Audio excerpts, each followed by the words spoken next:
আসসালামু আলাইকুম। আপনারা সবাই কেমন আছেন? আমি আল্লাহর রহমতে অনেক বেশি ভালো আছি। দেখতেই পারছেন আজকের ওয়েদারটা খুব বেশি সুন্দর, ঝলমলে রোদ। আপনাদের ভাইয়ার সাথে আজকে বের হয়েছি স্ট্রিট ফুড খাওয়ার জন্য।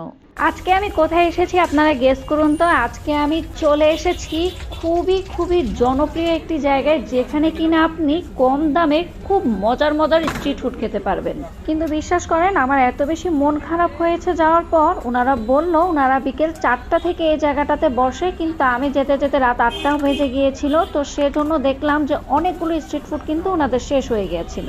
যাই হোক, মন খারাপ করে কোনো লাভ নেই। যা আছে কপালে, যেটা আছে কপালে সেটাই খাবো আজকে। কি বলেন?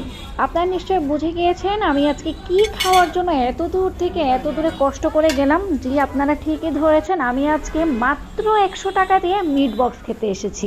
বিশ্বাস করেন, এই মিট বক্সটা খাওয়ার জন্য এত বেশি সিরিয়াল ছিল, জায়গায় পাচ্ছিলাম না ভিডিও করার জন্য। তাও আমি খুব কষ্ট করে আপনাদের জন্য ভিডিও করে এনেছি। এখানে কিন্তু শুধু মিট বক্স খাওয়ার জন্যই মানুষ আসে না, এখানে কিন্তু আরো অনেক ফেমাস আইটেম রয়েছে। আমি আপনাদেরকে দেখিয়ে দিচ্ছি এখানে কি কি পাবেন আপনারা এবং কোনটার কত প্রাইস। তো আমি আপনাদেরকে সাজেস্ট করবো, আমার মতো কিন্তু একদমই ভুল করবেন না। আপনারা যদি স্ট্রিট ফুডগুলো সবগুলো এনজয় করতে চান, অবশ্যই কিন্তু 4টার মধ্যেই আসবেন, তাহলে কিন্তু এখানে অনেকগুলো স্ট্রিট ফুড আপনারা ট্রাই করতে পারবেন। এবার আমি আপনাদেরকে বলে দিচ্ছি এই মিট বক্সে আমরা কি কি পাচ্ছি। এই মিট বক্সে আপনারা পাবেন ফ্রেঞ্চ ফ্রাইস, এরপর এখানে পাবেন সসেজ, এরপর এখানে দিবে ওনারা কিছুটা চিকেন, ক্রিস্পি চিকেনটা দিবে, এরপর এখানে দিবে মেয়োনেজ, টমেটো সস, কিছুটা মশলা। তো যেহেতু আমি দেরি করে এসেছিলাম, ওরা কিন্তু আমাকে ক্রিস্পি চিকেনটা দিতে পারেনি। আপনারা দেখতে পাচ্ছেন এখানে কিন্তু কিছুটা চিকেন ওরা কেটে রেখেছে, ওই চিকেনটাই আমাকে দিয়েছে। এখানে মশলা দিয়ে চিকেনটা ভাজা হয়েছে, এখানে জাস্ট ওইটাই আমাকে দিবে। আর যারা স্পাইসি পছন্দ করেন তাদের জন্য সুখবর হচ্ছে, আপনাদেরকে কিন্তু এই মিট বক্সে স্পাইসি নাগা সসটা দেয়া হবে। বিশ্বাস করেন, এই নাগা সসটার ফ্লেভারটা এত বেশি জোস। যখন আমি মিট বক্সটা খাচ্ছিলাম তখন নাগা সসের এত সুন্দর একটি স্ট্রং ফ্লেভার আসছিল, খুব বেশি ভালো লাগছিল খেতে।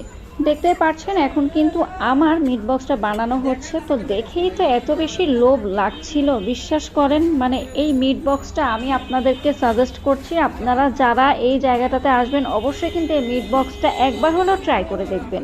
কথা বলতে বলতে আমি আপনাদেরকে এই জায়গাটির অ্যাড্রেস দিতে ভুলে গেছি। এইটা হচ্ছে ক্যান্টনমেন্ট ইসিবি চত্বরে। এই চত্বর জুড়েই কিন্তু অনেকগুলো স্ট্রিট ফুডের দোকান রয়েছে। আপনারা কিন্তু খুব মজার স্ট্রিট ফুড এখানে পাবেন। আপনারা যারা চিজ পছন্দ করেন তারা কিন্তু এখানে এলে চিজ মিট বক্সও খেতে পারবেন। এখানে কিন্তু অনেক মজার স্ট্রিট ফুড রয়েছে। আমি আবারও বলছি, আপনারা চাইলে কিন্তু এখানে এসে একদম সারা দিনের মতো খাওয়া দাওয়া করতে পারবেন। আমি বলেছিলাম আমারটাতে যাতে নাগা সসটা একটু কম দেয়, সেজন্য ওনারা দেখতে পাচ্ছেন আমারটাতে নাগা সসটা একটু কম দিয়েছে। তা আপনারা যারা স্পাইসি লাভার তারা কিন্তু এখানে বলে দিবেন যে নাগা সসটা কতটুকু দিতে হবে।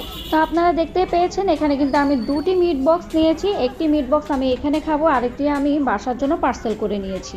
তা আমি আপনাদেরকে বলবো, পার্সেল করে আনাটা আমার খুব বেশি ভুল হয়েছে। পার্সেল করে আনলে কিন্তু এটার টেস্ট একদমই ভালো লাগে না। আপনারা কিন্তু এখানে বসে খাওয়ার চেষ্টা করবেন। আজকে আমি ইসিবি চত্বরের মিট বক্সটা আপনাদের সবার সাথে শেয়ার করেছি। ইনশাআল্লাহ সামনের দিনগুলোতে ইসিবি চত্বরের অন্যান্য স্ট্রিট ফুডগুলোও আমি আপনাদের সবার সাথে শেয়ার করব। আমি আপনাদের আইটি কথা বলে দিচ্ছি, যারা স্টুডেন্ট আপুরা আছেন তাদের জন্য কিন্তু ইসিবি চত্বরের স্ট্রিট ফুডগুলো কিন্তু একদম বেস্ট হবে, কারণ এখানে সব কিছুর দাম খুবই কম। আমার আজকের ভিডিওটি আপনাদের কেমন লেগেছে অবশ্যই কিন্তু আমাকে কমেন্ট সেকশনে জানাবেন এবং অবশ্যই আমাকে বলবেন কোন কোন জায়গায় গিয়ে আমি স্ট্রিট ফুড ট্রাই করতে পারি। সবাই ভালো থাকবেন। আজকের জন্য আল্লাহ হাফেজ।